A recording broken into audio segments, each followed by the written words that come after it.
सरकार तो नीतियां बनाती है और कार्यक्रम चलाती है, लेकिन इन नीतियों और कार्यक्रमों को सफल बनाने के लिए युवाओं को अपनी भूमिका निभानी पड़ती है।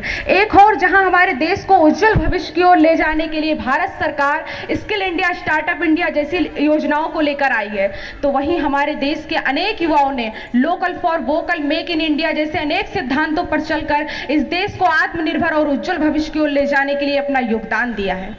इतना ही नहीं मान्यवर, अग्निवीर योजना के बाद तो हमारे देश में प्रशिक्षित युवाओं की फौज तैयार हो जाएगी और जब भी इस देश को जरूरत पड़ेगी तो ये नौजवान अपना सर्वस्व बलिदान करने के लिए तत्पर रहेंगे। हमारे प्रेरणा स्रोत स्वामी विवेकानंद जी कहा करते थे कि यदि मुझे 100 ऊर्जावान युवा मिल जाएं तो मैं इस देश की दिशा और दशा दोनों बदल कर रख सकता हूं।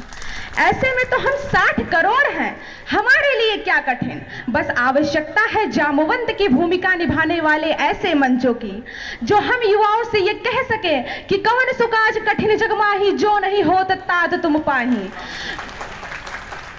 बस आवश्यकता है प्रत्येक युवा को जानने की कि वह क्या कर सकता है।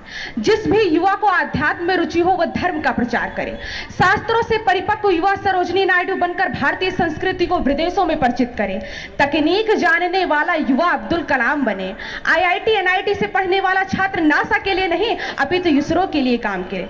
हम हॉकी, फुटबॉल, कबड्डी, शतरंज खेलें तो भारत के लिए खेलें। यदि कोई हेमा दास दौड़कर नारी सशक्तिकरण का उदाहरण देते हुए स्वर्ण पदक जीते तो वो भारत के लिए जीते। हमारे गांव का युवा आगे आए और देश हित में नीरज चोपड़ा की तरह भाला फेंके।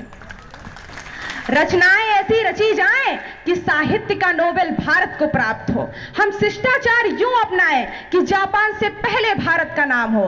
पर्यावरण संरक्षण के साथ अतिथि देवो भव की भावना को जागृत करने की आवश्यकता है।